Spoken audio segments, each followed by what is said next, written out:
come and see, come and see, come and see. You wanna be, wanna be, wanna be. You wanna be in the light. Come and see, come and see, come and see. Come and see, come and see, come and see. You wanna be, wanna be, wanna be. You wanna be the light. But don't you wanna be? But don't you wanna be the light? Greetings. Hello. We're glad you're with us today.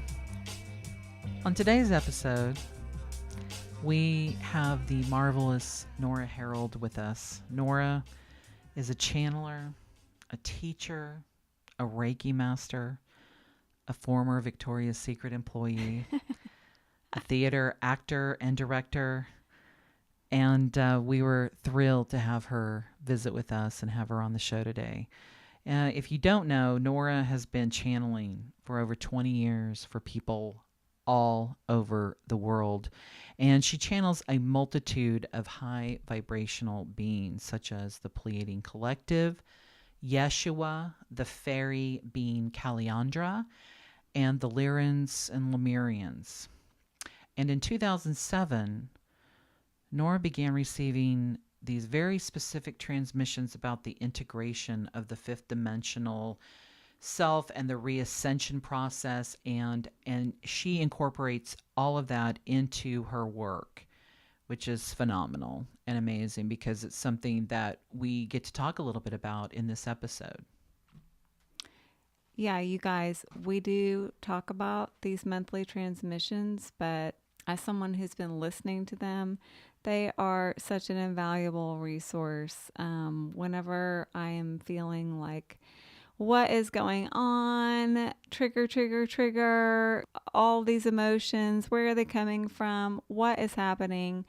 I get an email, monthly transmissions out. I listen to it, and she is spot on in bringing it all together, giving you the bigger picture of what's happening, what's going on. Suddenly it all makes sense. The Pleiadians come in and give practical exercises for transmuting that, for following those triggers, for balancing the chakras, getting into the heart center, and it's just incredible. I mean, it has really been such a wonderful tool that I have utilized, and we're so appreciative of her and the work that she's doing, and we cannot recommend it strongly enough. And the other aspect about Nora that I love, first of all, she's been doing that monthly transmission work since 2012. Mm-hmm. So 6 years, every month, sometimes multiple times. There's other things coming through.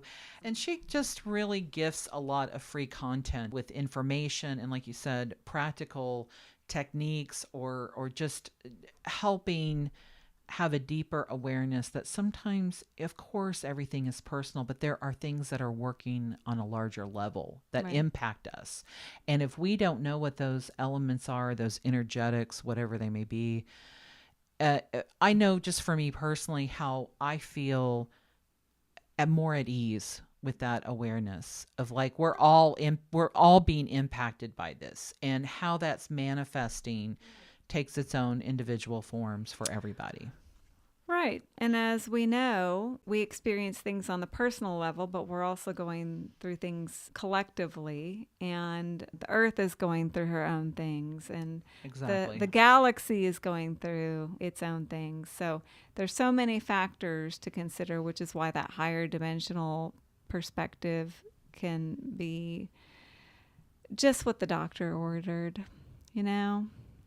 Well, we have a delightful conversation with Nora. Yeah. I mean, it's her laugh, you guys. It's infectious. Get ready. It's the best. It's the best. And just being able to have that time. We covered a lot of ground. We did. And touched on a lot of areas of importance.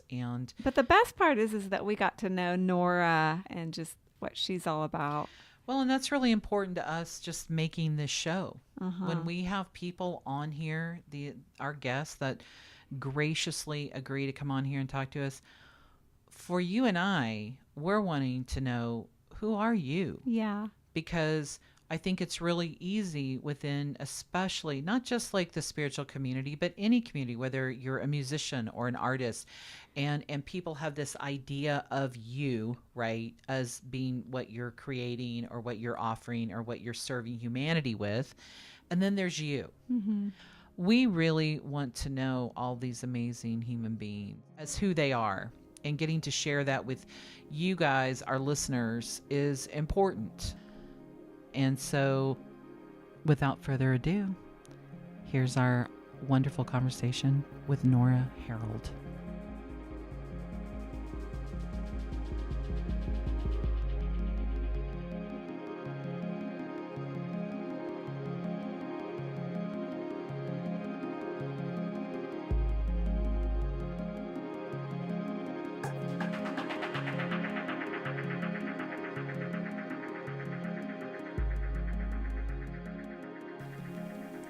Well, greetings, Nora. Hi, Marilyn. Nora, we are so excited.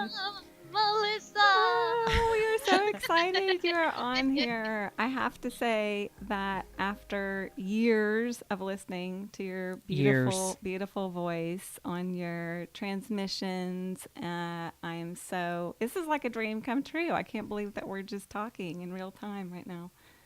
Yay. Thank you both so much for inviting me on and for hosting this beautiful podcast. And to all of you tuning in, thank you for bringing your light and your beingness and your love to this collaboration, because you are a part of this creative process. You're not just an observer and a listener. You're actively, collectively creating this with the three of us. Absolutely. So we're vigorously nodding our heads in agreement.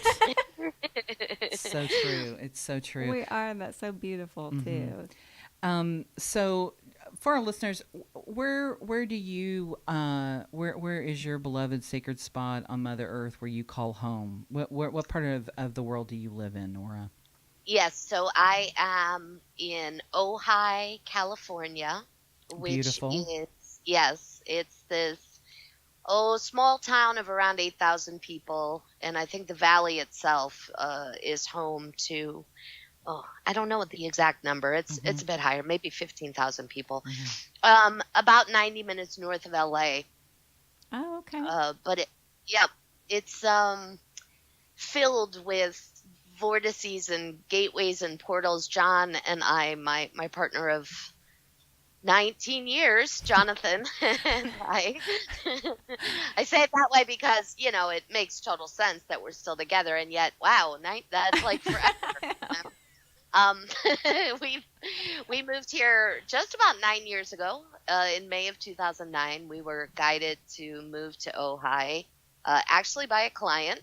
We were living in Northern California at the time. I'm from Chicago originally, so that's where I started. All of my work was in Chicago.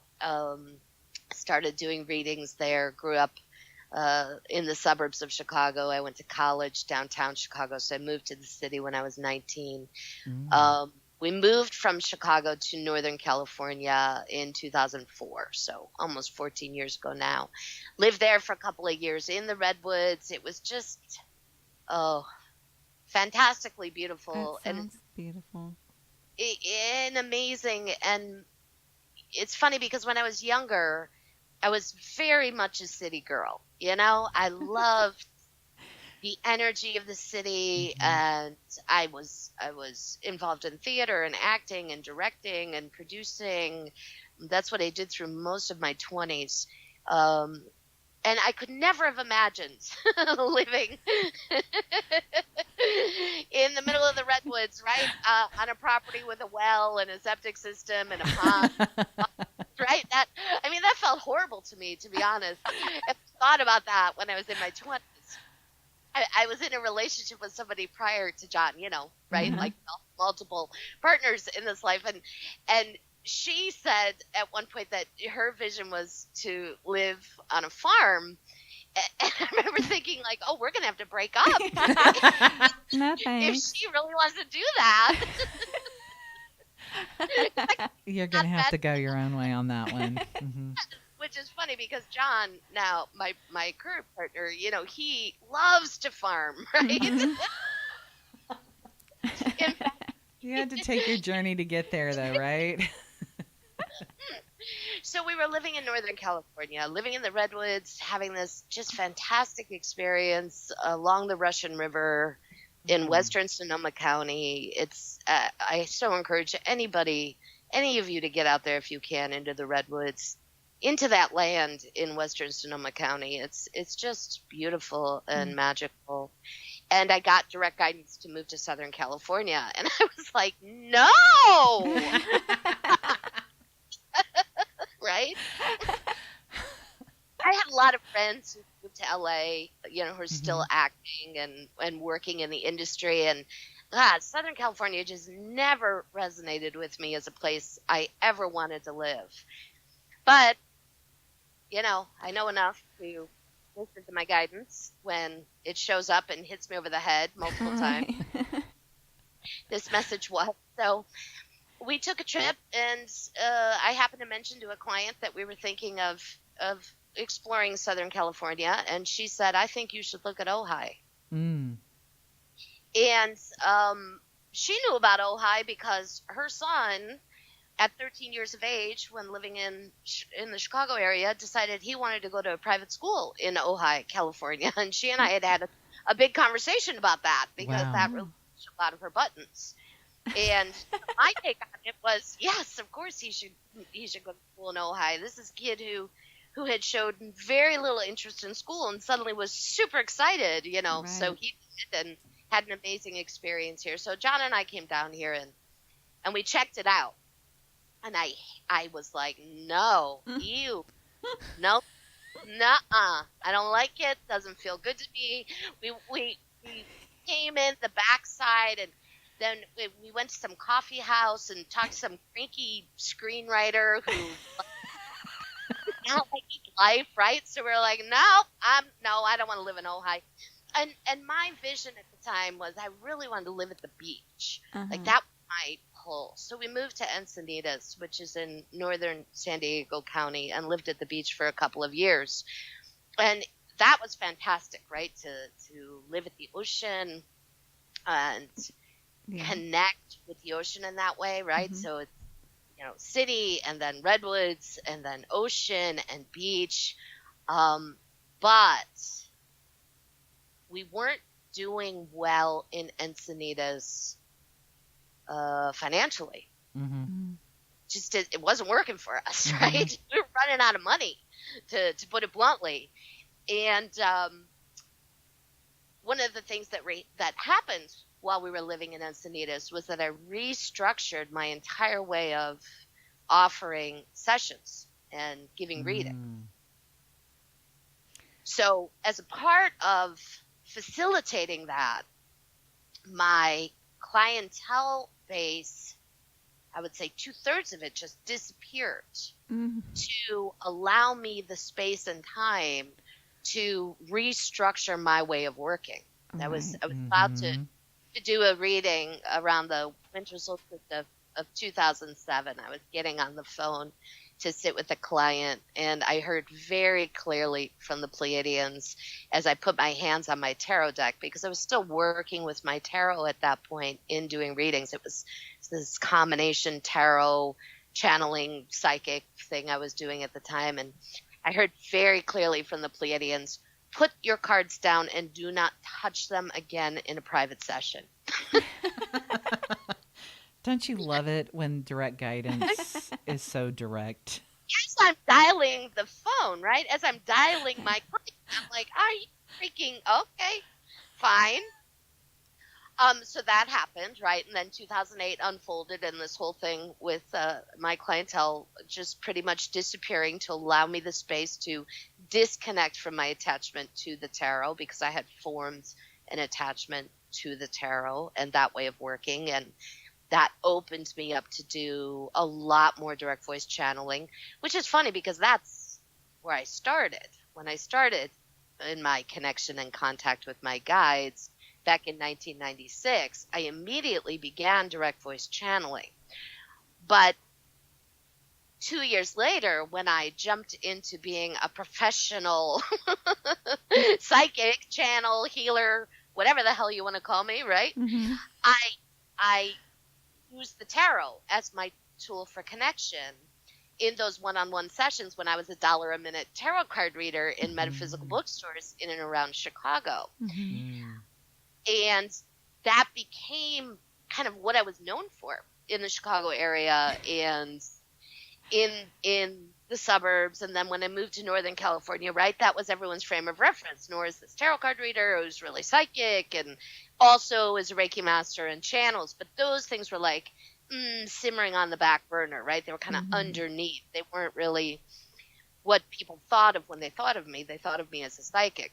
Right. And then in Encinitas, I received that guidance that, okay, you've got to release that costume and, take on this other identity of direct voice channel, offering more guidance-oriented information, less psychic information.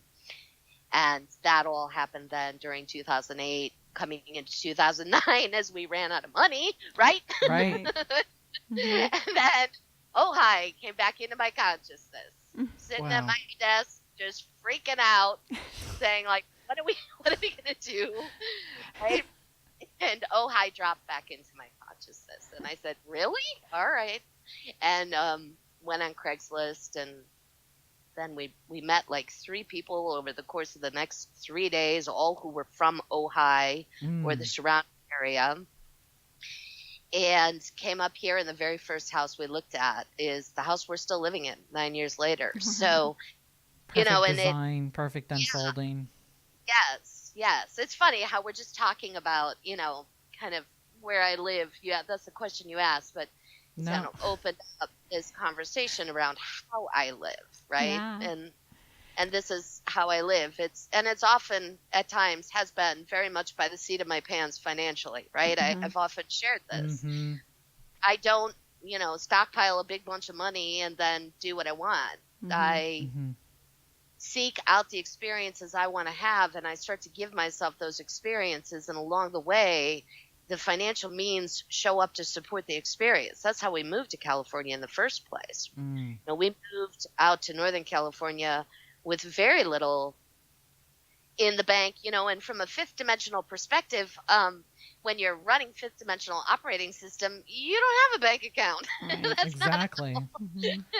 Everything is possible. Exactly right. We're creating in the moment. So yes, there you go. That's that very long-winded answer to That's where beautiful. you live. that No. You've just been doing that naturally. A lot of us are really still trying to master that concept. It's funny that you used the word mastered. I don't know that I would apply that to myself because, there are absolutely things I want to give myself that I continue to hold myself back from, based on fear and anxiety and my own trauma and issues, just like everyone else. I know. That's what we love about you. You're so real and authentic and vulnerable about everything that you're feeling and experiencing, and it truly makes you so unique that you're so public about your whole life and your process. It's just so real, and we love that. We love that about you. We appreciate it, and it's needed. I think people have these ideas about people in the quote unquote spiritual community or people who are teachers as being not really human, not living human lives with human struggles. And I think it's really important for people to see that vulnerability and the process as it unfolds that you share with the collective, and it's just such a valuable resource, and we love that. And it's a courageous act every time you do that. Vulnerability requires a person to be brave, and so I know we're kind of going down this other path here, but that's something Melissa and I just really resonate with and appreciate in anybody who's willing to do that. And not everybody does that, you know. Thank you. Yes, it's something I'm conscious of, and oftentimes I'm not conscious of. You know, I think it's probably part of the mission I created for myself prior to incarnating. And I became aware of it really early on. I remember one night when I was $1 a minute tarot card reader, you know, a client of mine said to me, this is like in my first year of my career as a channel. God, it's just so funny to apply those words, right, to this or anything else we do on the world at this time. All those words and those ideas, those enslaving ideas, right? They're all dissolving. But she said to me, you know, what are you going to do, you know, when you're done doing readings tonight? And I said, I gotta go to the laundromat and do some laundry. And she looked so disappointed. Right. Her face Wait a fell. minute. Right. And she's like, couldn't you have said, like, you're going to go meditate at the full moon? And I said, yeah, but that's not what I'm going to go do. And I have to do my laundry just like you. So that was a clarifying moment for me where I did choose a path in that moment, you know, because I could have given a bullshit, I'm going to go meditate response. And there were plenty of times when I would go do a full moon ritual or, you know, hang out with the fairies or whatever. But that night I happened to be doing laundry, and that was what was true and honest. Oh, yeah. That's real. Well, you also have some fur babies, right? Yes, 4. That I know you love. Yes, one kitty named the Smurf. With her formal name is Ursula, but it was way too formal for her. We came to realize immediately on accepting her into our home. She originally came to us with another kitty, Izzy, who passed back in 2014. But the Smurf is a full-on fairy in cat form. And she, for a long time, I thought she wasn't going to be with us for very long because I can see her phasing in and out of her body and literally having a hard time being third dimensional, being physical, being grounded into that kitty form. And then something shifted as collective consciousness as we raised our vibration. And I looked at her one day and thought, oh, you're staying. It was Izzy who left early, which just completely surprised me. I never thought Izzy, our Pleiadian cat, would go. But she left her body and rejoined the Pleiadian Collective. And I have communication with her all the time. And yes, then we have 3 canine companions that are just, you know, an amazing pack of energy and love and fun and play. And we started with 1, and then the other 2 just joined us this last year. The 3rd snuck his way in. I was trying to rehab him and find him a home. And in the guise of doing that, I took him home from the Humane Society just for the weekend, right? Just the weekend. Just a little weekend overnighter. And he just slept and snuggled all weekend.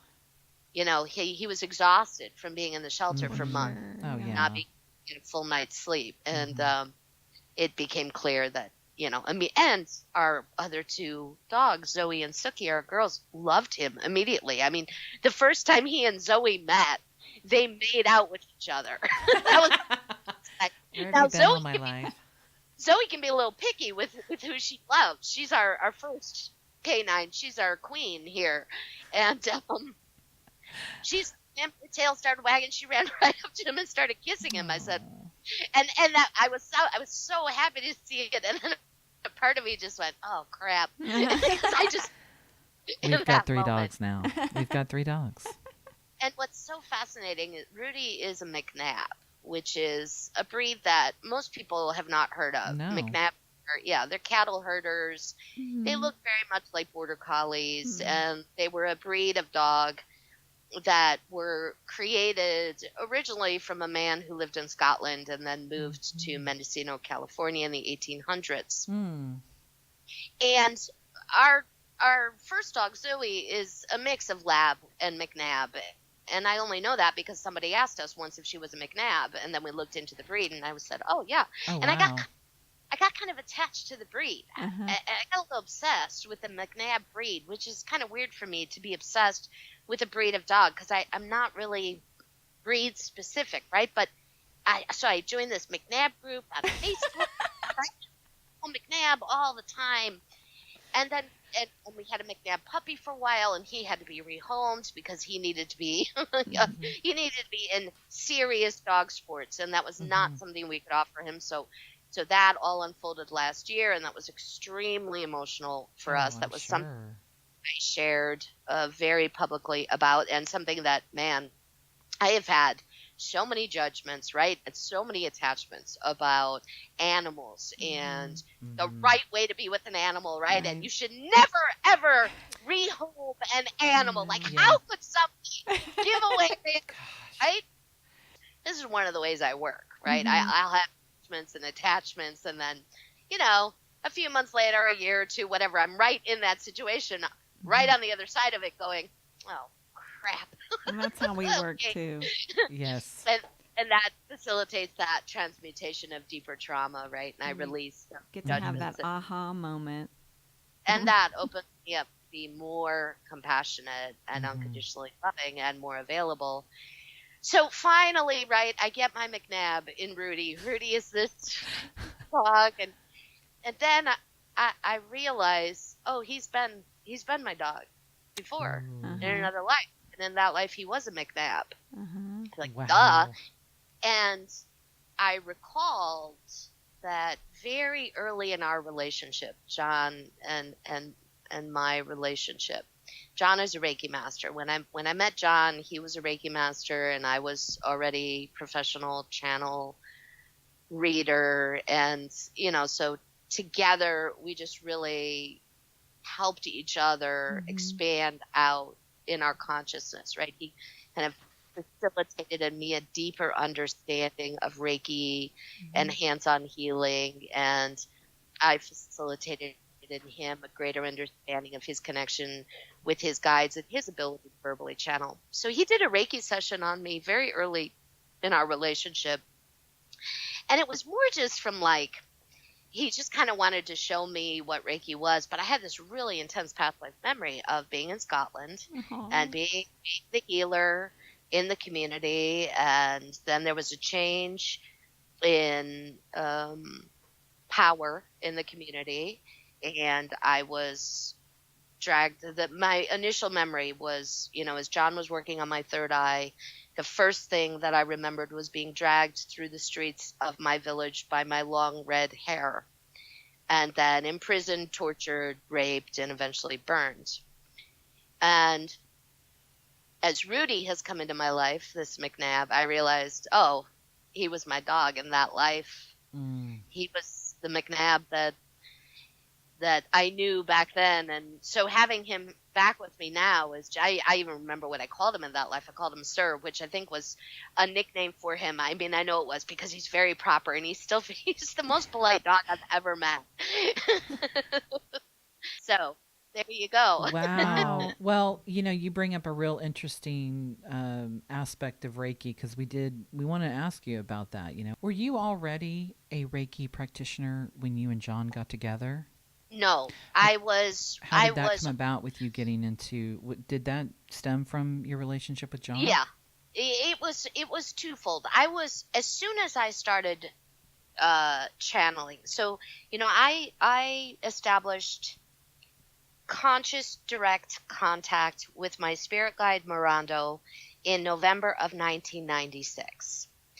It was at a period in my life when I was very depressed, very lost, and really in need of help, love, guidance, and support. I was hanging out with a friend of mine in her apartment. She had invited me over and made me dinner. I remember she's vegetarian. I think she's vegan now. She made me a vegetarian meal at the time, and it was like steamed broccoli with the most amazing peanut sauce ever. I love food. And Me too. I remember it so clearly in part because I really needed somebody to take care of me. You know, I was in such bad state, and so for her to invite me over and cook me food was so incredibly healing. And then she shared with me that she'd met this woman, and we were all waitressing at the time. And Amy and I met at Victoria's Secret, right? That's how Amy and I originally met when I was 22 years old or 23, something like that. I started working at Victoria's Secret as my third job during that period of time, right? I had 3 jobs during, all at the same time. I was doing children's theater, 3 paying jobs, children's theater, waitressing, worked at Victoria's Secret. Then I also was acting professionally in the evening, but I never got paid for that work, right? So that wasn't paying work at that time.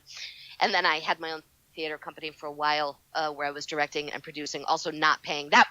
Those were programs I was paying for, right? Right. Because it's so challenging to work in that creative industry. So I met Amy at Victoria's Secret. We had an immediate connection. I think it's hilarious that I would meet one of my soulmates working at Victoria's Secret, right? For all of you listening, like whatever that makes you think about me, Nora, the channel that you know, yes, I worked at Victoria's Secret. I love that. I do. So Amy and I were both reading tarot cards and into crystals. You know, we'd done that. I'd been into tarot, since I was like 20 years old, right? That's when tarot started for me. And prior to that, I'd had psychic experiences and intuitive flashes, and I already had a strong belief in reincarnation. I remember I saw the Albert Brooks movie, Defending Your Life. It's a classic. We quote it all the time. Yeah, I saw it when I was 18 years old. That's when it came out. I think it was 1985. And I remember sitting in the theater with my very best friend who lived next door to me, right, watching my belief system unfold on the screen in front of me. Right. Yes. The past life pavilion. Amazed that Amazing. it was there, Right. encapsulated for me, because it was all in my head up until that point. I didn't really share that belief system with my family or my friends, and there it was. And I walked out saying, wow, that's what I believe. And my friend was just like, what? Could you explain that movie to me? Wow. Yeah. So Amy made me dinner in November of 1996 and then shared with me that at her waitressing job, so we worked at different restaurants, but for the same corporation, right? Which is also hilarious. She met this woman named Wendy Kennedy who was channeling her spirit guide. Yes. I'm like, oh, that's the thing I'm supposed to be doing. As soon as she said it, channeling her spirit guide, I'm like, that's the thing I've been looking for. That's it. So I said, well, how do you, what is that like? How do you do it? And Amy said, well, I've been trying to do it, and I've been getting some information, but it feels kind of garbled. I'm like, let's just do it. Let's do it. So we both just closed our eyes and both breathed, and almost immediately, I was in such a vulnerable state in that moment. And, when you both were speaking about my willingness to put myself out there and my vulnerability, it's vulnerability that's needed and availability that's needed to channel, to connect, to do healing work, to do all of it. The more vulnerable we are, the farther we can go, both in our earthly experiences and then our otherworldly experiences as well. And I didn't know that at the time. My life circumstances forced a vulnerability upon me based on traumatic childhood and a need for healing at a young age. So I took that path. I could have shut down and done drugs and become an alcoholic and done other things. I didn't. I don't know why that is. I didn't. My family is filled with alcoholics, so I easily could have taken that path, but I didn't. And perhaps that was that guidance. I think that's the answer to that, as I'm asking that question out loud now, right? Well, and I'm hearing you also speak to having this inner knowing since you were a child.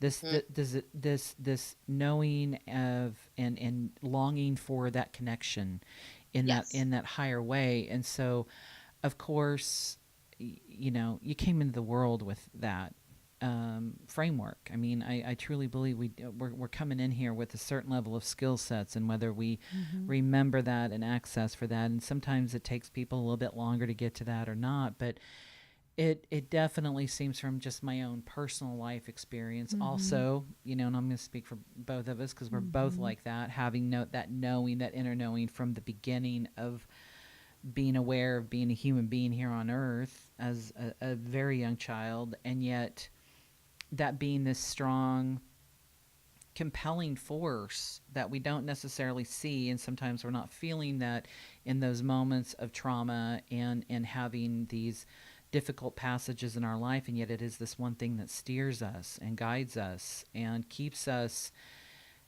We both could, all three of us could easily say, I could have ended up with an addiction, with all kinds of ways of trying to self-medicate and numb myself out. And we can see from our own experience of working with clients and people in our own lives of how that gravity to the addiction component, to the self-medicating component, not everybody is going to escape that. People are going to get into that. And so it is always a miracle that we don't. But I also think you've had a mission here from day one. Yes. So you're at this point, you're in the apartment with Amy, you're having this epiphanal moment of this knowing, and we're going to do this. And that's when this began. Yes. The channeling aspect. Okay. Yes, that's when direct conscious contact happened for me.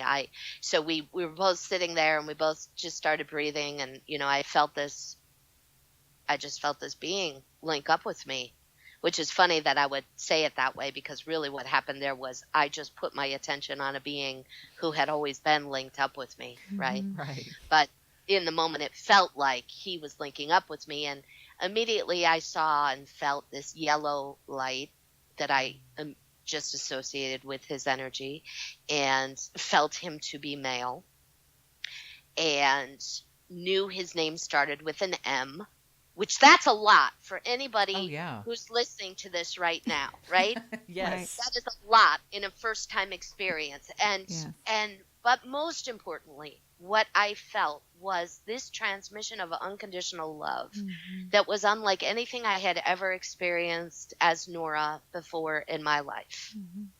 It was an experience of being loved, completely accepted, completely encased in a warmth and a light and a sense, and knowing that everything was okay, and that I was completely okay and loved exactly as I was. And then it ended. And then Amy was having her own experience, right? So I know as well that Amy and I both had a very easy time connecting with our guides that night, because she and I were both doing it at the same time, supporting each other's experience, magnifying the energy that we needed to run to establish that conscious contact, which in 1996 was a lot more difficult to do than it is today. Oh, hell yes. Oh, yes. And for people, we Melissa and I talk about that sometimes, because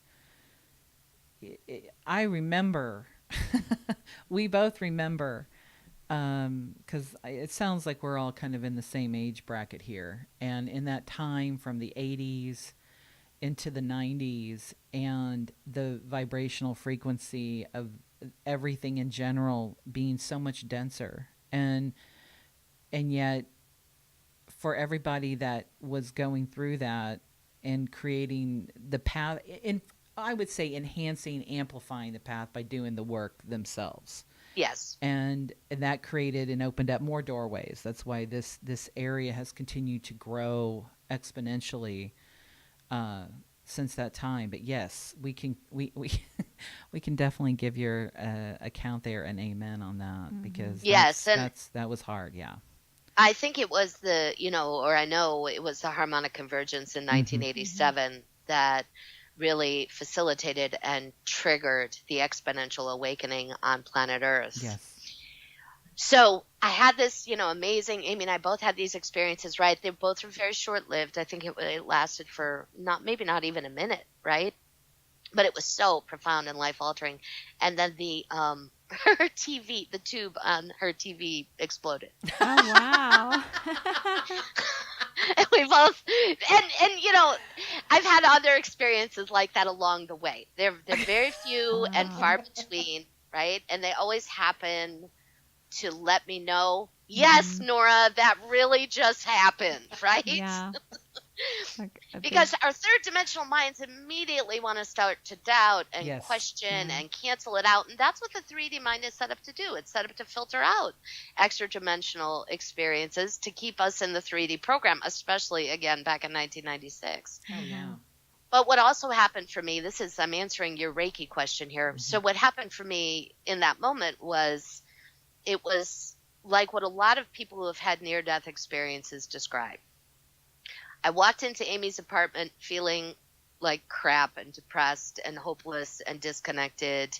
And I walked out completely altered, began to give myself access to all my past life memories, all of my records, would run energy through my body and facilitate the healing in, you know, all the people I was working with at the restaurant. Oh, you have a stomach ache? Here, I'll change that for you. You have a headache? Here, I'll help you with that. Yeah, I remember a friend of mine hit his head really hard one night at the restaurant. I just put my hand on his head, and he was fine, completely fine. So when John and I met, that was my experience of Reiki. I didn't have a formalized attunement or training, but I was already doing it. So John, I think on our second date, John did my Reiki 1 attunement, right? Because he was a Reiki master at that time. He'd already been doing Reiki classes. So he was like, you want a Reiki 1 attunement? I'm like, okay, sure, right? That's like our – so funny, right? I mean, that could so be like a spiritual sitcom, right? Second date. And on a Reiki master. It's so corny. Okay. And then he constructed a Reiki 2 class. I had, people who wanted to study Reiki, so we created a class for them, and I did that class as a student, and then I did a Reiki 3 class as a student with him, and then he and I went on to teach Reiki to people all over Chicago and in Northern California. For years we did Reiki classes together and attuned people up to Reiki master level for years, John and I. So that is the answer to that question about Reiki. Beautiful. I mean, it's funny because in your experience you were channeling first and then, became involved with Reiki and became a Reiki master, and in our experience that was sort of our doorway to channeling information, which was kind of a surprise for us. It certainly isn't something that we were seeking, but you know how Reiki is. You never know what's going to happen with Reiki. It's such a beautiful, magical, indescribable, unique experience, for everybody, and including the people that are doing Reiki. So that's really cool. Did you find that the Reiki, how did that impact your channeling? Did you find that it made it more, I don't know, I would say from my personal experience, it definitely accelerated that and amplified it, and it made it a lot more effortless. It did, yes. Okay. It did all of that, and it also caused me to expand my identity and begin to own the aspect of myself that operates as a healer, and that altered the readings I was doing. My readings started to become more healing based and more guidance oriented. So even though I was reading tarot and being a psychic, right, that healing component, and I can't get away from that anyway. I even from the beginning, that's just always something that's fascinated me. I'm very fascinated by the human psyche and psychology, and the way we operate as humans, along with Reiki and channeling. And so it just was kind of a natural fit for me to own that and say, oh, look, I can really facilitate someone else's healing process. And I constantly phrase it that way. because none of us can heal anyone else, right? We're It's all true. our own, right? We're all our own healers, and all we do as Reiki healers, in quotation marks, is facilitate someone else's healing process by providing that additional love, energy, support, guidance, the reflection for them. Right, right. You know, and I'm sure you get this even, 100-fold more than we do, but that's a really ingrained paradigm of that idea of wanting someone to fix Yeah. me, Yeah. wanting somebody to come in and magically take away all of my shit. Yeah. And you know what I mean? And just really Yeah, like, wouldn't that be nice? wouldn't it be? But it Right, wouldn't. right. That is not what we incarnated to No, do. no, not at all.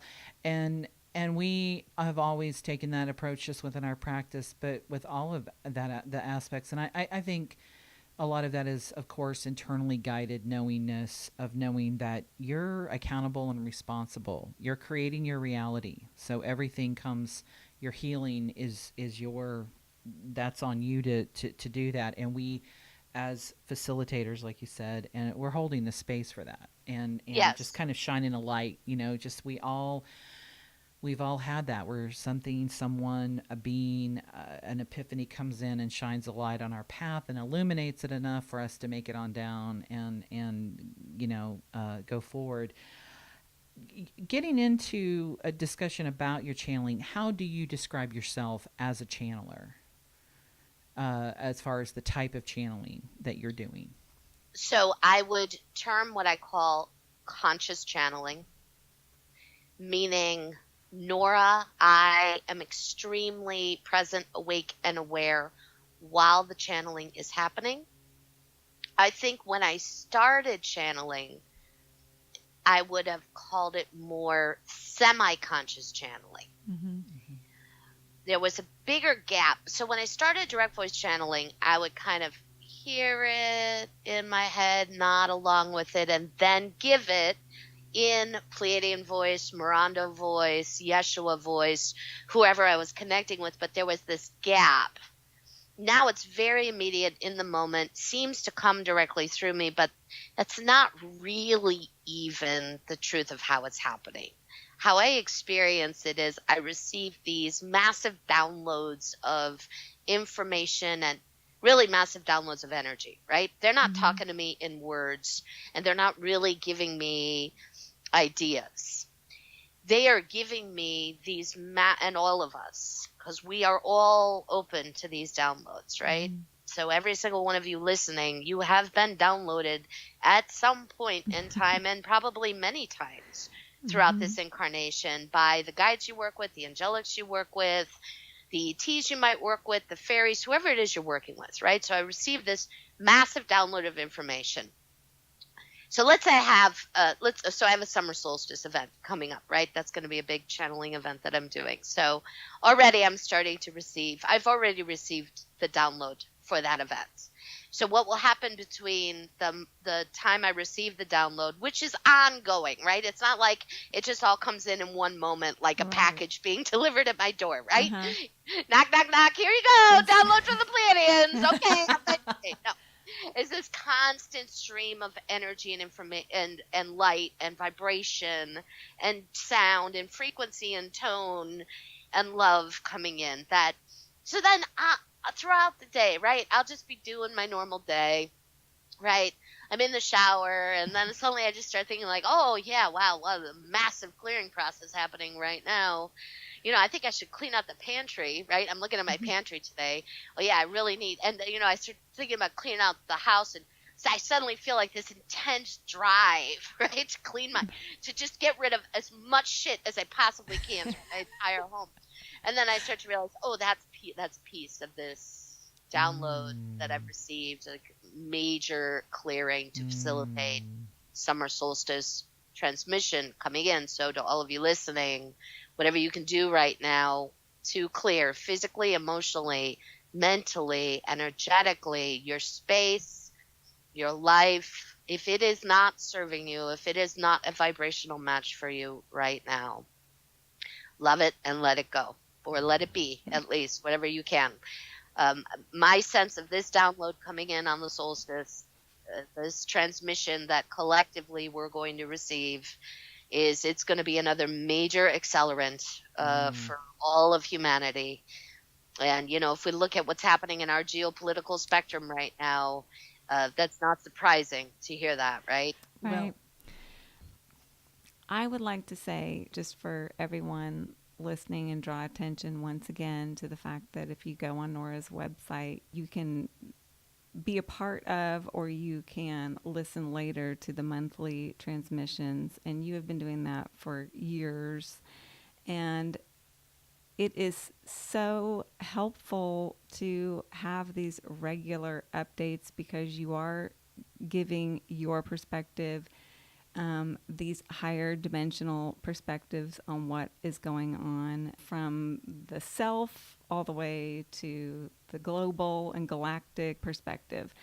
And I think that is just such an incredible gift that you're giving to humanity. And I would like to personally just thank you. We are so grateful to you for doing that, because I think people need to hear those other perspectives, and they need to be reassured that everything is as it should be right now. I mean, we know that there is a lot going on in the geopolitical arena that are freaking people out. I mean, when the Yeah. election happened, we were getting calls. People were coming out of the woodwork we hadn't seen in Yeah. years.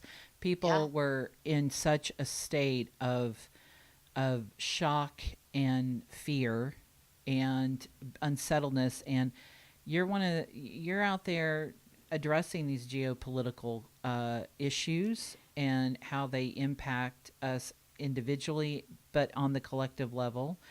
And that is, again, another, gift that you're giving, of being able to have some context. and shining a light on the fact that the way that we deal with that is to look at the triggers and just focus in on ourselves. That's all we can do. That's all we're responsible for, is looking into our own shadow side of saying, following the triggers. Why is this triggering me? And ultimately, sending these traumatized parts of ourselves love.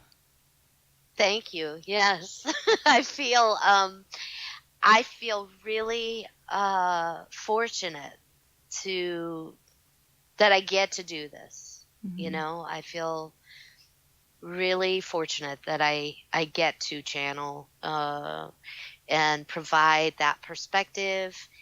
And I remember when this last election really started unfolding back in 2015 Mm-hmm. during the primaries, right? Mm-hmm. When Bernie Sanders announced he was running, I'd been listening to Bernie Sanders for years, and listening to Bernie talk about, a desire for a more collectively created reality, where there's a collective and more equal distribution of energy and power and access.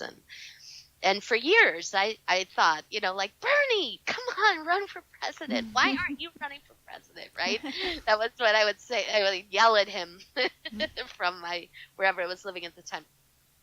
And then when Bernie announced he was running for president, my immediate response was, I'm gonna work on his campaign. And then my second response was, I can't do that. Mm-hmm. I'm a spiritual teacher. Mm-hmm. I can't get involved in politics, right? Mm-hmm. There's conflict there. And then my next response was, plus, they're not going to want a Pleiadian channel working on Bernie's campaign, right? They don't want some crazy nutjob channel as a voice for Bernie Sanders. You can fill in whoever you want here, right? I'm just using Bernie. Right. Example. And then, so I had to really look at all this and explore this, but I really felt this underlying drive to jump in and support his candidacy, partly because I love him, but more importantly because the ideas he was putting into collective consciousness are my ideas. Mm-hmm. In large part. There may be a Yeah. few things I'm not completely in alignment with, but there's so much of it that's Yeah. talks about unconditional love and, all of it. I mean, there's so much. So, I did.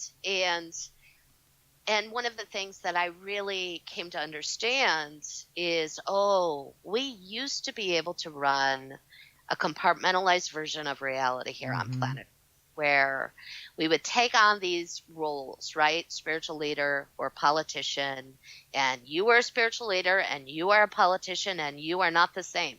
You are different. And we're transcending that. We are one. Absolutely. And every moment is spiritual, every moment is political, every moment is environmental, every moment is male, every moment is female. It's all everything. We are all everything is intersectional, right? Yes. It's all intersectional. Yes. So that that became a full-time job for me for a while, supporting Bernie's candidacy.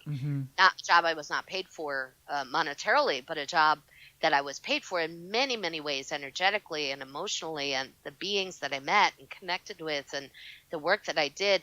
I'm still so incredibly excited that I got to be a part of that, and I see all of those ideas that were held and supported during his campaign in the primary. Those ideas are still in the collective consciousness, absolutely, waiting to take shape and form in physical density. And that is how, we work in physical density. We're not yet immediately manifesting. It's not really a surprise to me that we have not yet physically manifested those ideas that we're seeking, because there is this time lag still in 3D density. And one of the things we've got to deal with right now is our collective shadow. So we've got that government right now saying, here it is, everybody. It's your ugliness, your racism, your misogyny, your sexism, your separation, your isolation, your loneliness. We're going to reflect it all back to you. What are you going to do about it? Greetings, Marilyn and Melissa. This is the Pleiadian Collective. It is wonderful to have the opportunity to connect with you, beautiful, beautiful universal beings of light and love, and all of you who are linking up with this transmission and this conversation. We just wanted to jump in here and really support this piece and offer a little bit more understanding as well as to some of the things that are happening right now, because you are in a moment of change like no other moment of change you've ever experienced in any incarnation ever. You have never had the experience of integrating a fifth dimensional consciousness into a third dimensional vehicle. You have ascended from 3D to 5D consciousness in the past, but that's not really what's happening here. We used that term ascension to initially help you all go up and out and seek that higher information and have the understanding of yourselves as higher beings. What's happening now is an ascension experience within the physical body, within physical density, which is a reorganization of your entire energetic, cellular, emotional, mental structure from the inside out. And to facilitate this process, what's needed is the transmutation of any and all untransmuted trauma from either this lifetime or any other lifetime you've ever experienced in 3D density. This is what your current geopolitical experience is offering you. Any moment that you're triggered, anything you react to, anything you see playing out in front of you that really grabs your attention is doing so in part because there is a piece of you sitting on a timeline somewhere feeling trauma that relates to whatever is playing out. And that trauma can be either from being the victim or the perpetrator. This piece is so huge for you all because it's been so easy for you all to access your memories of other lifetimes when you were victims, it's much more challenging for you to access or even perceive yourself in another lifetime as a perpetrator. Perpetrator similar to, let's say, like someone like a Nazi, right? Mm-hmm. Or a Hitler, or any of the other A beings. settler, yeah. Yes, right? Yes, exactly. It's very hard for you to access those kinds of memories because of the guilt and shame that you have attached to those lifetimes. So those are the traumas that are even more challenging to transmute, and that's why you're seeing right now on your geopolitical stage in that theater more of these kinds of abuses of power, because you're trying to access those abuses of power in your own records and transmute the trauma you're holding from those lifetime experiences. What can help you all with this is the recognition and the understanding that a power abuser is created due to trauma, always. They never start as the middle-aged being in a white male body creating a mess. That is not where that cycle of incarnation starts. You got to track back on the timeline and find the traumatized little boy that didn't receive the unconditional love he needed, that for one reason or another did not choose the path of healing at a young age, that instead let that trauma distort his yang energy, repress his yin energy, creating in him then the power abuser you now see in front of you, right? So when you start to access your own lifetimes and remember yourselves as power abusers, every single one of you, and when you start to recognize in this lifetime the many, many ways you are all a power abusers. Like, let's cut to it, right? You are all using power on a regular basis, every single one of you. Sure, you're not presidents and you're not running governments and you're not the head of a military, right? But you've got your own life, your own home, and in every day, every single one of you crosses that line in some way, shape, or form, whether it be through a thought, an idea, feeling, an action, whatever it is, words, whatever, right? So you start to look at those small transgressions, which you would call transgressions or abuses of power. And immediately what will happen when you do that in your now moment is you'll want to go into guilt and shame, right? Because you always know when you're being an asshole in the moment, right? You'll totally. Immediately, right? Your body just tenses up and you have that sensation of, shit, I did it, all right. And then you have one of two options in that moment. You can shut down, go into shame and guilt, which exacerbates the power abusing moment, typically makes you a bigger power abuser in that moment, right? Because then you want to prove to yourself that you're right, that you didn't do anything wrong, right?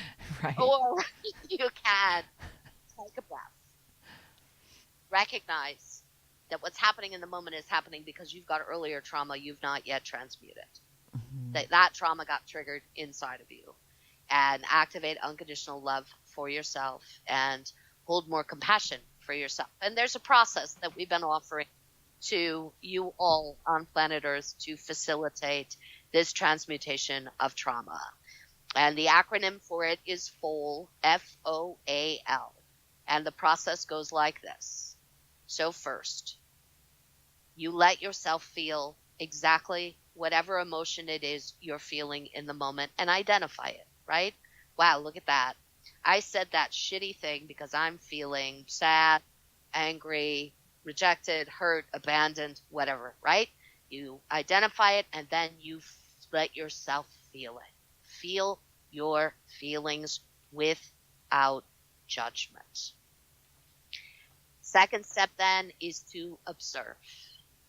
Observe yourself in the moment of feeling what it is you're feeling. When you activate your observational abilities, you are bringing your fifth dimensional consciousness online. So your 3D self is feeling all the hurt and all the wounds. Your 5D self comes online in that moment consciously. Your 3D self then becomes aware of your 5D self from within. So you're not observing from above, you're observing from within. That observational moment happens within the heart center.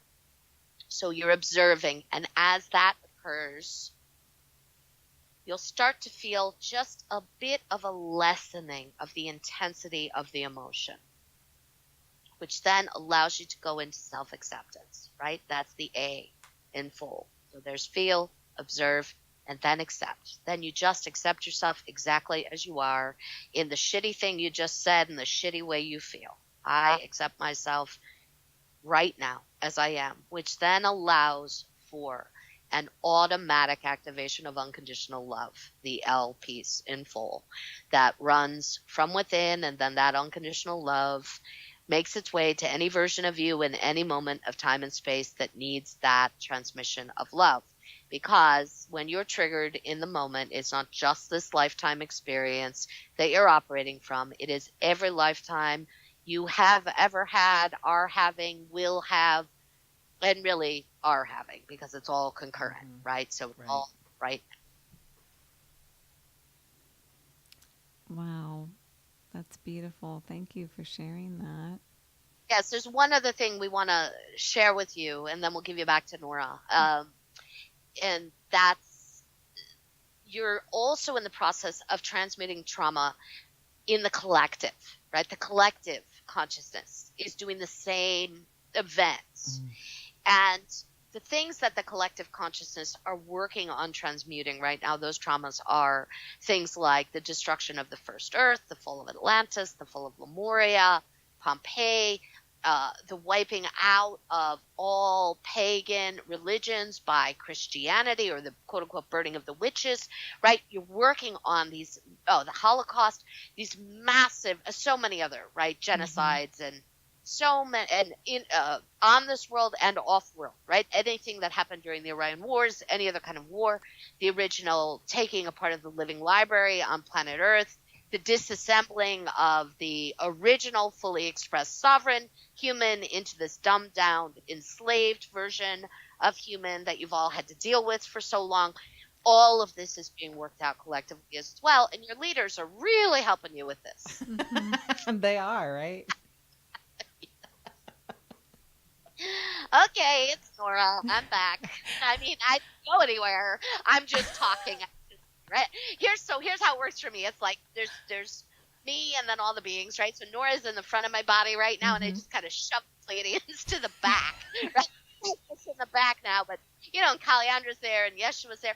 But it's interesting. My work with the Pleiadians is very different than my work with any of the other beings, except for Calliandra, I'll say. So my work with the Pleiadians and Calliandra is specific because I have genetic information in my body that is Pleiadian, that is Faerie in origin.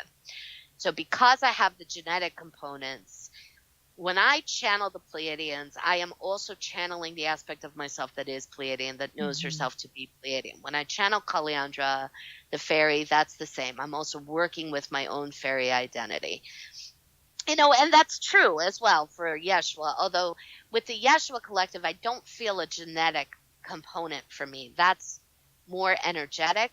Even with the Lyrans and Lemurians, who I know there is that genetic piece in me, that still feels a little more distant than the Pleiadians, which is very present. Now, part of the reason I have such an intense connection with the Pleiadians is because when I was, 3 or 4 years old, I don't remember the exact age.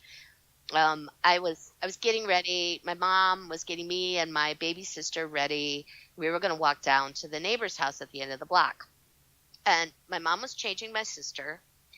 And I remember very clearly a being who was in my mother's body, looked exactly like my mother, saying to me, why don't you go on ahead and we'll catch up with you, right?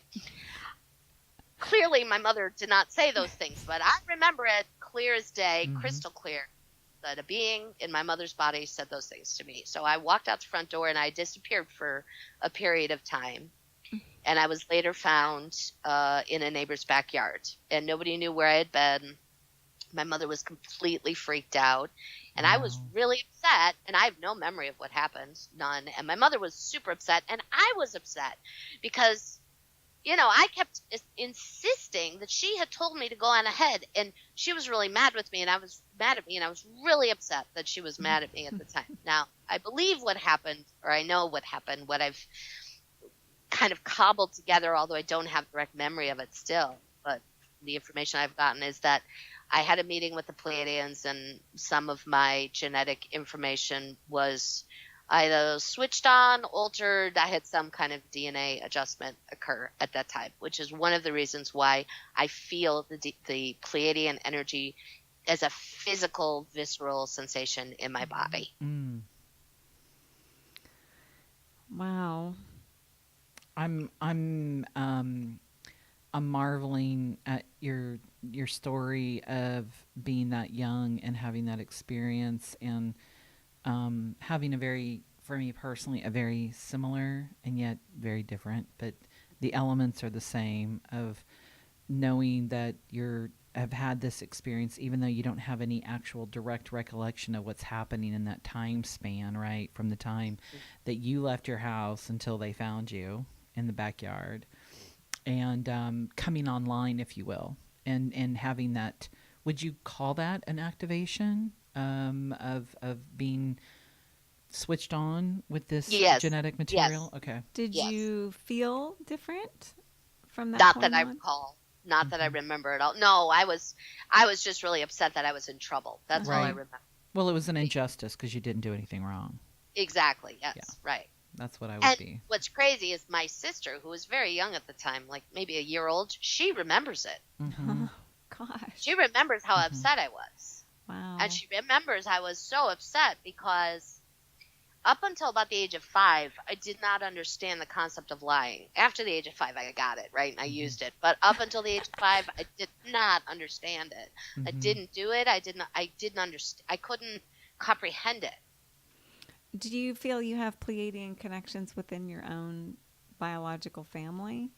Yes. That feels to Pleiadian lines feel more on my father's side, my father's genetic information, and the fairy connections feel more to me on my mother's side, my maternal lines.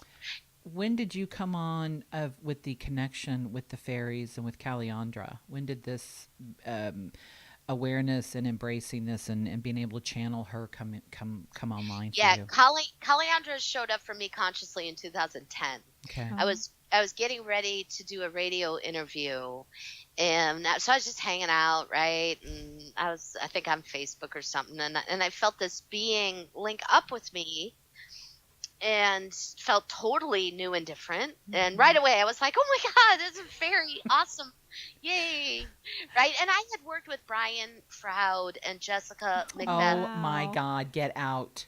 Tool, the Fairies Oracle, for years, right? I love the Fairies Oracle. It's so good, right? And I know Jessica now. I have Wow. Facebook's amazing, right? Facebook has connected me with some of my heroes. Wow. You know, and beings who created content that I benefited from. Now I get to interact with. It's so cool, right? So I worked with the Fairies Oracle for years. I'd had contact with fairies, you know, the sparkly lights and my keys going missing, and then other stuff happens, and then I find my keys when the time is right because I did the other thing I needed to do, right? The fairies are famous for that. Like, no, and taking your shoes. Yeah. I was little all the time. Yeah. But this being showed up, Calliandra showed up, and I didn't know her name. I just knew she was fairy, and I'm like, okay, cool, fairy, what's your name? And I got the name Kalliana, and I thought, okay, Kalliana, great. And then I worked with it a little bit. I'm like, no, Calliandra, got it, right? She's Calliandra. And then I had to go outside and stand barefoot on the ground because I was like completely out of my body, and as I was trying to work with her energy and translate, right? She has such just bubbly, intoxicating energy. I love it when she comes through you. She is it's just a beautiful, oh my gosh, just so much energy. What does that feel like to you? Calliandra is way more challenging for me to channel than the Pleiadians are. Right? The Pleiadians is a very grounded experience of channeling where I just can go forever with their energy, and it's very smooth. With Calliandra, partly because her vibration is closer to ours. Right. Okay. They're closer. It's almost like channeling another earthling, right? Trying to have telepathic connection, like if I tried to have telepathic connection here with Marilyn and channel all of Marilyn's thoughts, that would be a lot harder for me than it is for me to channel 12th dimensional Pleiadians. Right. So that's why when Calliandra shows up, it's often briefer, because that's just the amount of time I can hold that energy and be clear. And then I start to get scattered. So after I met her that afternoon and went outside and grounded, I came back inside and I sat in front of my computer and I Googled the word Calliandra, because that was not a name I had ever heard before. And the first thing that came up was that Calliandra is a plant. It's a plant that actually grows in my neighborhood, right? But I'd never paid attention to it before. And the common name for Calliandra, one of the common names, is fairy duster, right? I'm like, holy shit, it really is fairy. I mean, it's so funny that, right, here it is, 2010. I've been channeling already constantly for over a decade, right? I'm still blown away by the fact that I channeled a fairy. I knew she was a fairy. And then Google was also telling me, yeah, Nora, she's a fairy. Okay. I love that, though. It's like, it doesn't matter how long you do it. It's still, every new thing is something new and magical and wondrous, you know? Yes. It's amazing. Yes, and I highly encourage those of you who are doing this kind of work to research the words you get, the names you get, the experiences absolutely. you have, as much as you possibly can. Because there are third dimensional pieces of information that are there to back up your experience. Oh, we know that. Yeah. I know. I'm glad you brought that point up and encourage people to do that, because it's, we've always trusted where, and followed up on any of that kind of information, and only seen that further lead us along, and that validation or confirmation, whatever you want to call that, when we get that and we're like, oh my God, this is a real place, and this was a real person, or whatever it is, you know. And to have that with the plant, and it being around you and where you live, and also a part of you, you know. That's just a wondrous experience that confirms magic is real. You know what I mean? Like it's all magic is real. These transcending and coming up online with these with all the new energies that are available to us now. You know. Well, and especially with the fairies, because they are so connected with the earth. So a lot of we're all speaking the same language. You know, like through the natural world that we all share here. And these things can be seen and validated in our natural world, which is really amazing. Right, because that's another important aspect that people, in all of the ways that we've become disconnected, in all of those ways, one of the most disconnections that has happened has been our disconnect with the natural world, of just like reminding people that just take your shoes off and go outside. Connect with our mother, and ground, and understanding just what's going on a magnetic level, a physiological level.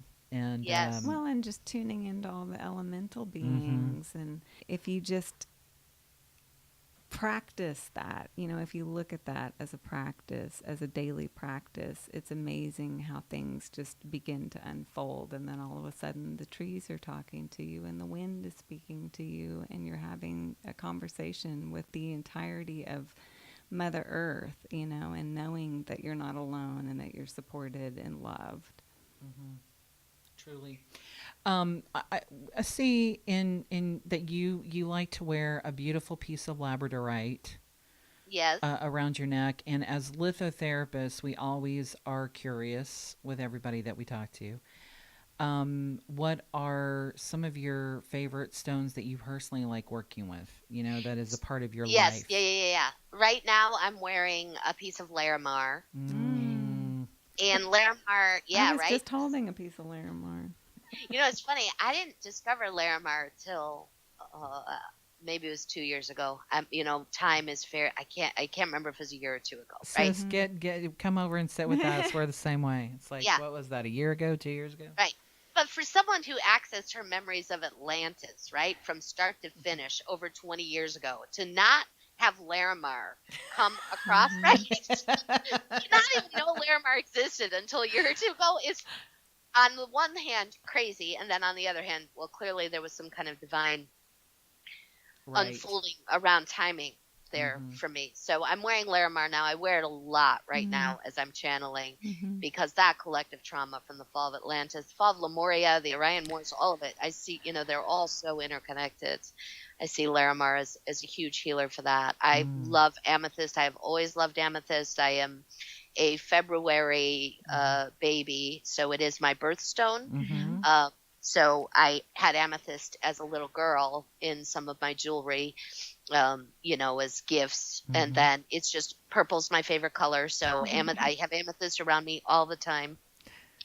I have this amazing piece of celestite that I have here in my office that facilitates connection with the fairies and the angelics. I have a few pieces of Lemurian seed quartz that are very dear to me, that are always with me when I'm channeling. They're right next to me right now as I'm speaking with you both.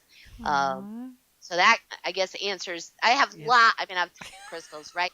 And that was part of it. I mean, I don't have nearly all the crystals I used to have, right? I went through my crystal junkie phase as part of my awakening process, right? Where I had every crystal you could like so many tumbled stones. I used to, when we lived in Chicago, John and I had this awesome apartment in Chicago. Every windowsill was lined with crystals. Every doorway had crystals on each corner. I had crystal grids all over the apartment. I don't do that as much any longer. I just now have a few pieces that I connect with and love and use. Well, that good. I mean, everybody should have that. Yes, we do. We of course we have a ridiculous amount of stones in where we have our practice and where we operate out of here at the cottage. For using with clients, and then of course we have a stone library that our clients can come in and check out stones and utilize them and bring them back and decide if these are stones that they want to actually add to their own personal permanent collection. But yet I've noticed for myself, and I'm sure Melissa's the same way, we the bags of stones that we have, or the ones that we have, that really gets pared down. That's like your tight crew, Yeah. And you don't need 20 people in your crew. Right. That's right. Yeah. And several years ago, I kind of had an epiphany in the dream state, just working with my own. I was working with a piece of Charoite, which I love dearly, and it was just shown to me about how once you've connected with a stone and you know that energy, you can call on that energy without the stone even being there. Yes. And it was just such I was just like, oh my gosh. But, that's true for everything and everyone. That's true for plants and people and animals and higher dimensional beings and Pleiadians and Well, what you're talking about there really, Melissa, is the fifth dimensional expression of energy. Right. So you're working with the fifth dimensional aspect of the Charoite there, where you don't need the third dimensional representation of that 5D energy, because you've established contact and connection with the 5D vibratory rate, which lends itself to really beginning to operate then like a being or a collective of beings, or then you're with the Charoite collective of beings, Yeah, I've had some of those experiences with crystals as well, where I've begun to interact more with the collective consciousnesses that are manifesting themselves on our world as these physical beings that we call crystals, but really they're this other thing as well. Right. Okay, so you mentioned earlier, you were talking about the summer solstice that you're going to be doing, and let's talk about, I like for all of our listeners to know how they can get connected with you. Sure. where they're going to, what's the best place. Of course, I'm just going to say right now, everybody needs to go to your website and sign up for your newsletter immediately, because it's the best way of keeping up with what you're doing, your transmissions, events that you're having, and everything. Just, you're so awesome. We get it regularly. We love it. We look forward to seeing what's going on, and everybody should do that. And hearing what's going on. And hearing what's going on. Absolutely. Thank you. And I really try as much as I can to include, articles and interviews and things that are free for everyone to access in those newsletters. Not always. Sometimes you'll get a newsletter that's really just about all the events I have coming up, and I don't have something free to offer, but I do that as much as I possibly can. So know that for those of you who might sign up for my newsletter, you'll more often than not get a transcription of a channeling or an interview or something like that, along with my promotions for events. My website is noraherold.com, which is just my first and last name smushed together. Which is funny, when I created my website back in 2004, which was right before we moved to California. So prior to moving to California, I really got, okay, I've got to get online. And if I'm going to leave my physical clientele base and go to the idea of working more globally by phone, I need to be more available. And, the Pleiadians and Mirando said, just use your first and last name and make yourself easy to find. So that's what I did. It's perfect. So, yes, noraherold.com. The other place I do a lot of work on is Facebook. And I have there are two ways you can get a hold of me on Facebook. One is my personal profile. I am completely public in my personal profile. So you can send me a friend request, or you can just follow me. You'll get the same content. I don't ever hide anything or keep anything private on Facebook. And then I do have then a professional Facebook account, which is Nora Herold and Jonathan Wilkes Spiritual Channeling. And it's interesting because Jonathan, in our last two big transmissions, so we do these monthly transmissions, which are me channeling, but we did a couple, the spring equinox event and then one on relationships back in February.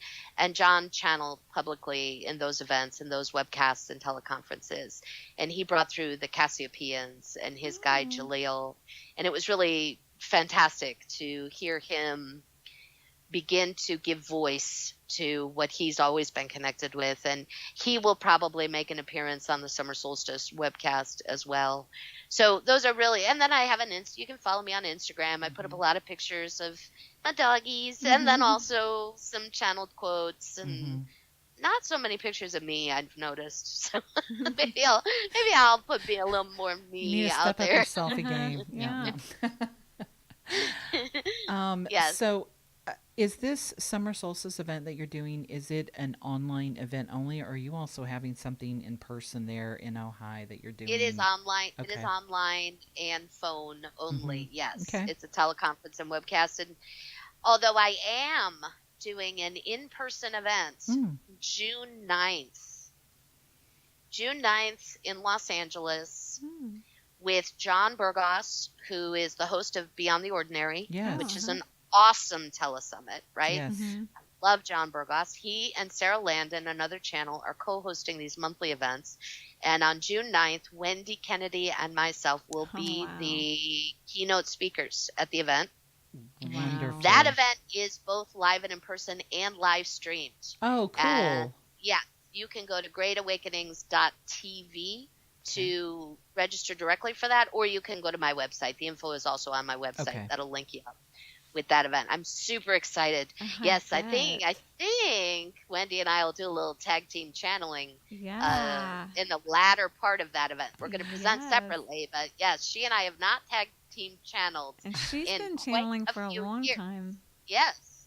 Yeah, Wendy began channeling a year or two before I did. I think she established contact with her guides. And Wendy and I are very dear friends. Amy connected us in Chicago in 1996, and Amy, Wendy, and I spent the next year and a half hanging out with each other multiple times a week and speaking pretty much every day and enhancing our channeling experiences, accessing memories.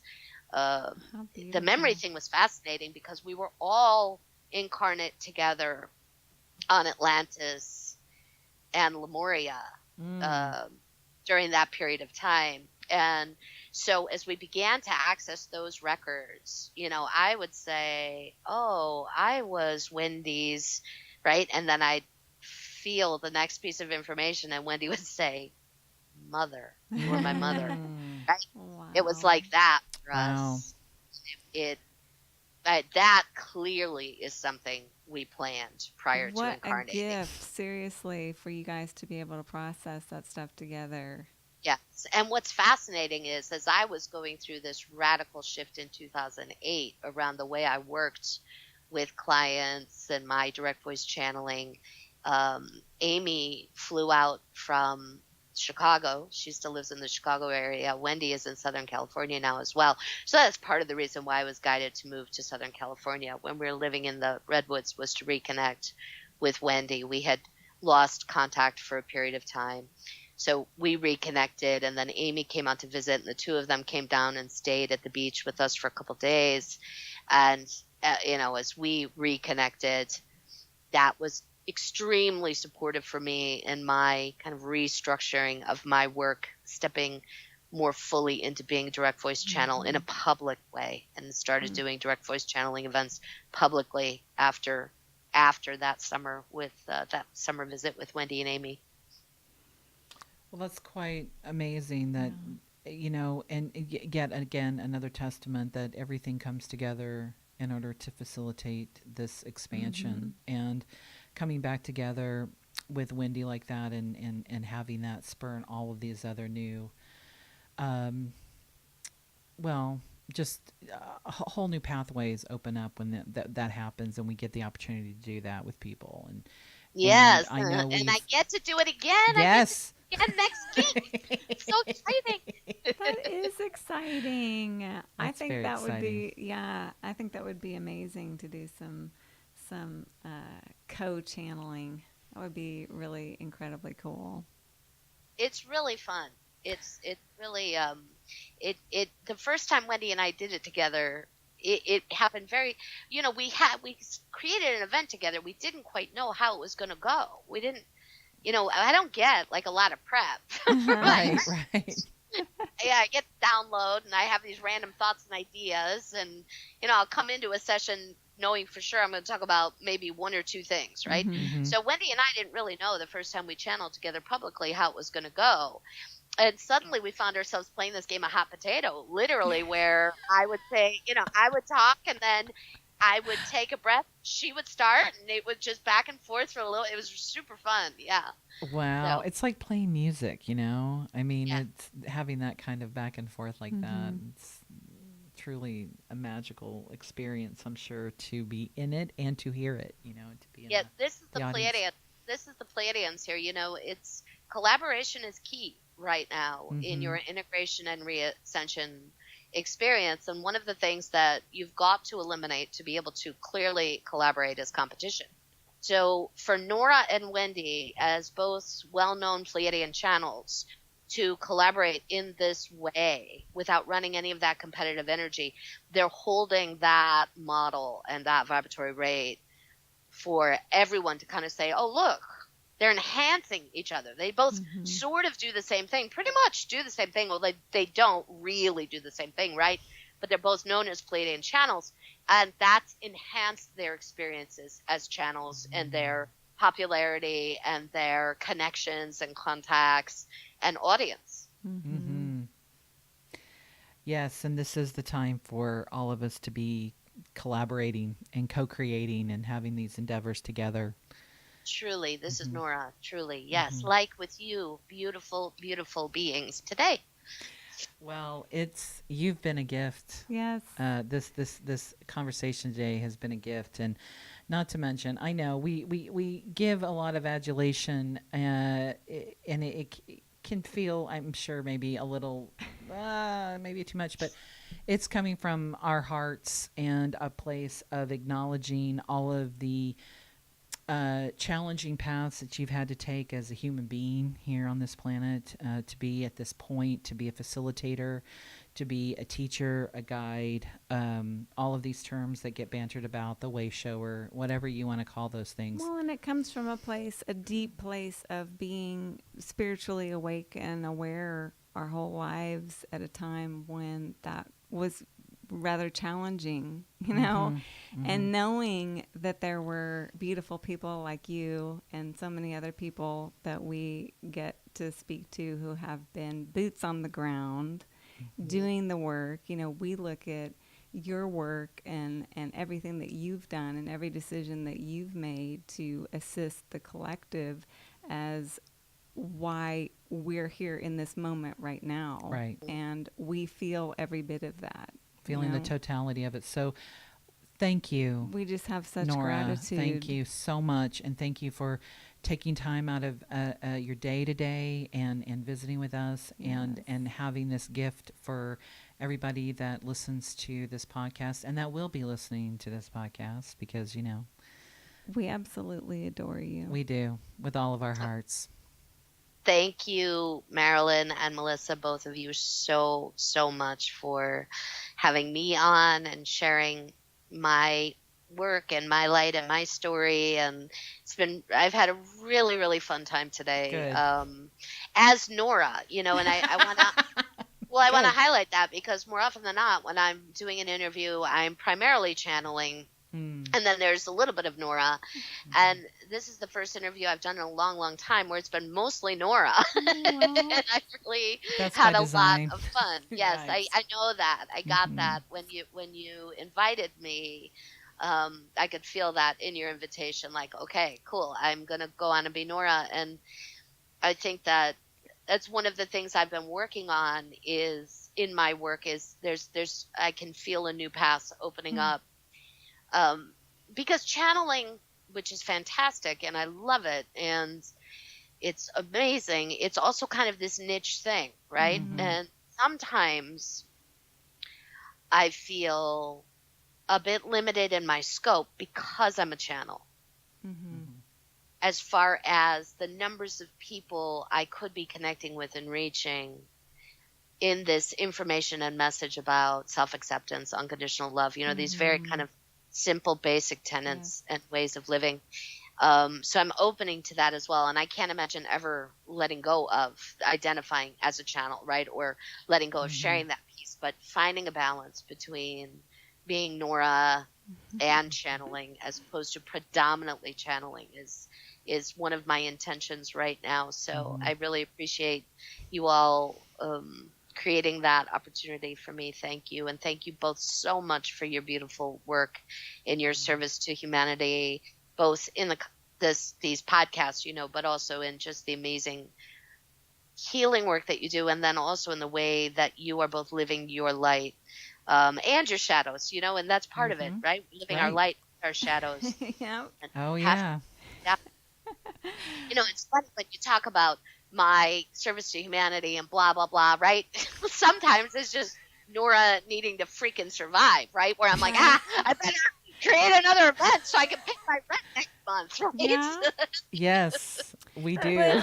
But that's why we wanted to talk to Nora, and why we love Nora is because you have lived this life where you have gotten to take all of this higher dimensional wisdom and perspective and integrate it into your human experience. Because what would it even be worth if you didn't get to do that? That's the whole point of it. And at the end of the day, we have to walk our talk. We got to live the way we're talking about these things and not the age of compartmentalization is, we got to own our shit. Exactly. Too. I mean, Marilyn and I, we come into the office and it's like, oh my God, you're not even going to believe the fight that I just got into. And, I just was so triggered, and I cannot even believe I was jumping up and down like an insane person. And, and then we get to talk about it and laugh about it and love ourselves and be like, well, that happened. And accept it and be grateful for the shadow always. Yes. You also need a spiritual BFF that makes you laugh hysterically about all of it too. That's really important. Totally. I find that to be absolutely true. That to have that other people in my life who share the same language and have that understanding, and it's one of the strengths in my relationship with John is that we have the same vocabulary and the same vibrational rate of frequency and the same understanding. And it's, for those of you tuning in, it's so important that you seek that out in other humans. And I want to say one other thing. I think that sometimes people project onto me this identity of fearlessness. I am not fearless. I am filled with fear at times, right? I have done things in this life again and again and continue to do them in the moment that really scare me. Moved to California with no money, moved to Southern California with no money, announced myself as a professional psychic, right? On and on. Be an actress, again and again and again. I have done the things that I really wanted to do, even as I was afraid to do them. Don't ever think for a second that you are supposed to feel no fear before you take action. You are going to feel afraid, especially when it comes to the things that you really want to do, because that's where our triggers lie, our fears of rejection and abandonment and failure or success or whatever they are. So feel those fears. Run as much transmutative work as you can, and unconditional love and acceptance for yourself, and then follow the breadcrumbs. Take small actions towards those things you desire, even as you're afraid. Yes. Nora. So true. All of it. Beautiful, beautiful truth. We love Okay, you. I am done. Okay. Okay. We love you, and we thank you, and congratulations on your 19 years with John, and we're excited to tune in to Beyond the Ordinary and your Absolutely can't event wait. with Wendy, and then the summer solstice. So Yay. we're looking forward to all of that. Thank you, Marilyn and Melissa. I love you both. Thank I you so love much. you. We love you.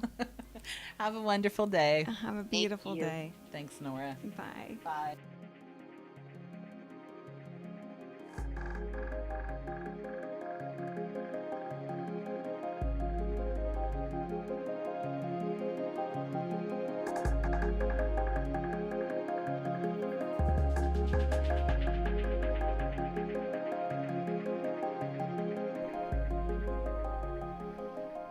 Well, that was an incredibly awesome conversation we just had with Nora. Oh my gosh. That was amazing. She is so amazing. It was like she had, before we even got started, it was like she had read and knew intuitively all of the things we were wanting to talk to her about, which pretty much everybody that has been on the show has done that. And that's been so cool because we're meeting on the astral plane together. Totally. Before, during, and after discussing. Well, absolutely it does, because I know we both set our intention and connect with everybody that is on this show with their heart space. Absolutely. And so we're meeting on these higher dimensions of reality, and we're already co-creating and collaborating together, right? I thought it was so funny that she was mentioning her thought process on campaigning for Bernie Sanders was that no one would want a Pleiadian channel on a political campaign, and the irony being that the BBC World Service actually interviewed her on her thoughts and her insights on Trump being president. And or as we like to say, he who shall not be named, aka the Dark Lord.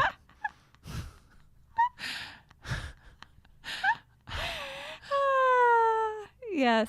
And so you can check out her entire interview with them. It's on her website. She has a link to it on her Facebook. It's so cool. It's so awesome. Because she has such a beautiful perspective. She touched on it a little bit. And, we know that he is serving a purpose. And we're all feeling it.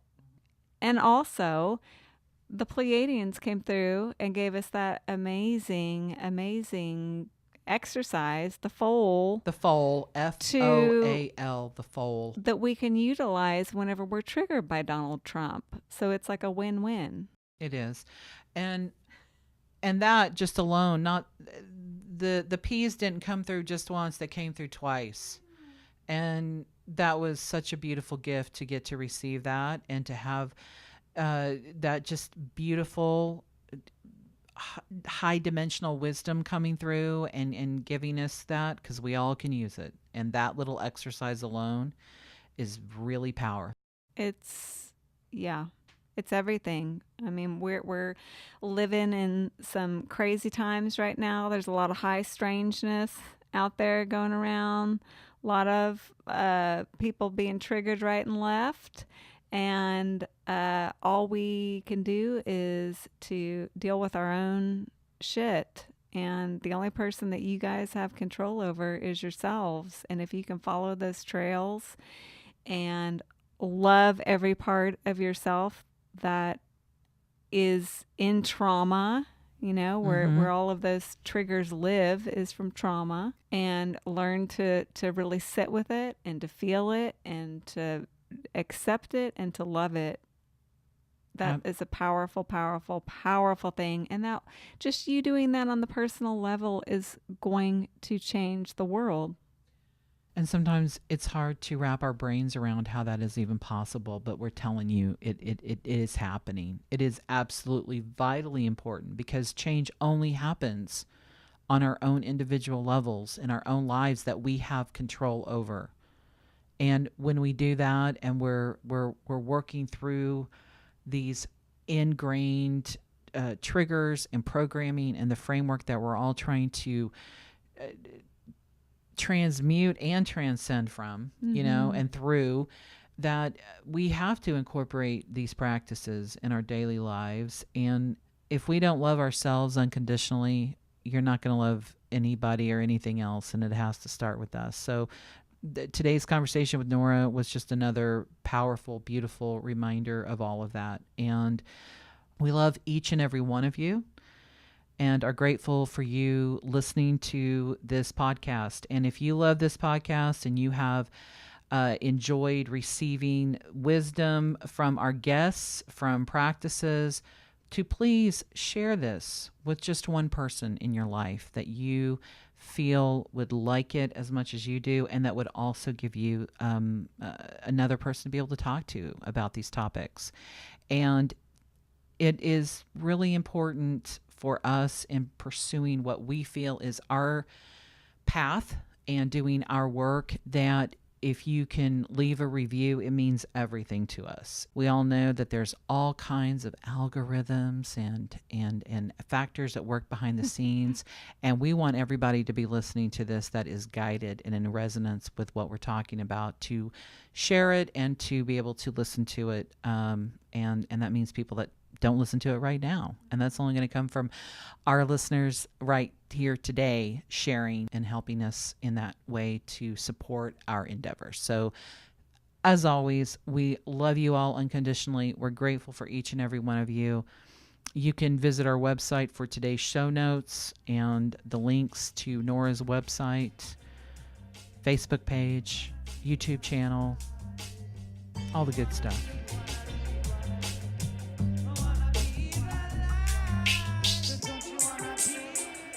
Our amazing theme music was lovingly created by Frequency Jones. Visit our website, BeTheLightRocks.com. We'll connect again wherever you are and whenever you are. Bye. But don't you